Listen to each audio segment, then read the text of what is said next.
Most of the conversation is about that last possession that Penn State had, where they had a first down at the 3-yard line. They're inside the 5 for the second time in this game, and they eventually don't come out with points. And this is all that people are talking about, Shane. So let's, instead of just going over the generalities of it, let's look at this play by play, all 4 of the downs right from the start. Let's start with first down. What were they trying to accomplish? Yeah, I mean, I'll back all the way up. So common short yardage theme this season has been some form of like a sugar huddle. So they'll huddle up and they'll sprint down to the ball, usually in an unbalanced formation. So in this case, they had the guard and the tackle on the right side, but then everybody else, regardless of position, was lined up on the left. I think they had 2 sniffers, and really the goal is just to move quickly. Well, first of all, 2 sniffers, what does that mean? So essentially they're just lined up behind the offensive lineman. It's technically like an H-back, but when they're not specifically, angled halfway off the tackle, then I guess they're considered a sniffer. But really the goal of this, and the reason you go fast out of the huddle, is you're trying to catch them off guard, and you're trying to gain an extra gap on a certain side of the line of scrimmage, in this case the left. But to be honest with you, like the overarching theme with this whole series, or these 4 plays, is you had 4 plays to get 3 yards, regardless of scheme, regardless of the specific blocking schemes that they used, specific backfield ball handling. You got to be able to get 3 yards in 4 plays, and you can dress it up however you want, but it comes down to being able to get push in the trenches. And if you're not able to do that, then you're gonna have a tough time beating Ohio State. So on first down, they didn't get much of a push. Ohio State's defense held them. They were better up front than Penn State's offensive line. Now, second down and third, it was more of a balance on the line of scrimmage, and we become used to this. Vega Ioane, the big offensive lineman, was split out, and they put him in motion on both of these plays. Yeah, so on first down, they just ran a simple duo scheme. So they're trying to create as many double teams at the point of attack as possible. And you're trying to do what's called dent the defense, which is what I said. You're trying to get as much vertical push up front as you can. And it's a play designed to get a couple yards if you need them. But it all comes back to being able to get push up front.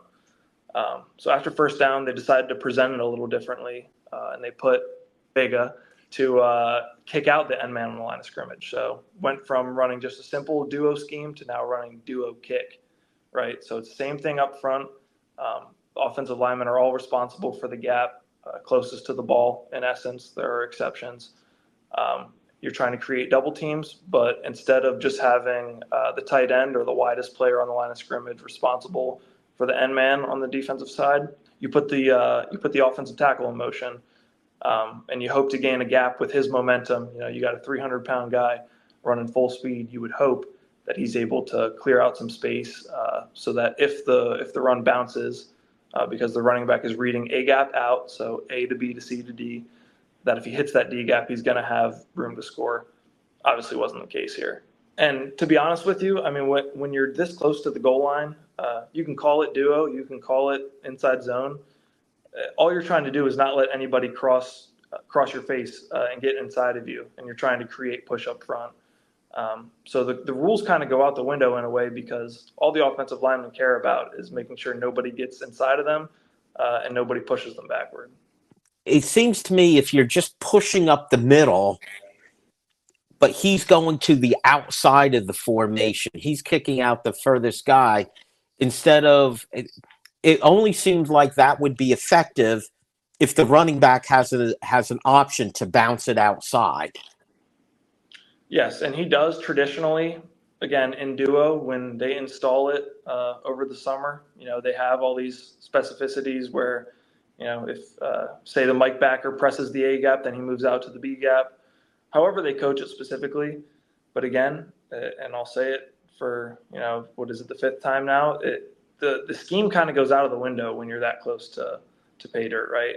I think Katron Allen, when he was back there, he wasn't thinking about bouncing it outside. He was thinking about how do I get to the goal line. Now, one of the questions that comes up that I've gotten from a lot of people, and quite candidly, I'm one who brings it up too, is you're running a play where the quarterback hands it off to the running back, but it appears that he has the option to pull it out and run wide. That's the zone read. That's him reading the defense and determining whether to pull it out. I'll ask you later about Tyler Warren or Bo Prabula being in there. But with Drew Allard, he showed earlier in the game where they ran a play similar where he did pull it out. Nobody followed him. He got a nice pickup. I watched for that watching the replay. First, second, third down. And quite candidly, to my eyes, it looked like each down progressively, it became more wide open for him to pull the ball and run with it. But he never did. Sure. And you said something there. So you said inside zone, or you said zone read. Inside zone and duo, and I still get messed up with this often. They appear to be the same run. They're both interior runs. But with duo, there's no read ever attached to it. Now, you can RPO it downfield, but if you're just talking in terms of reading like an outside backer or a defensive end, it's difficult to explain, but in essence, the scheme of the play doesn't allow for there to be a read defender, right? Because everybody's accounted for. Like we said with how Ioane was kicking out the edge defender, typically he would be blocked. But in this specific scheme, you're trying to have everybody accounted for so that you can run the ball in between the tackles, and if they take it away, bounce it outside.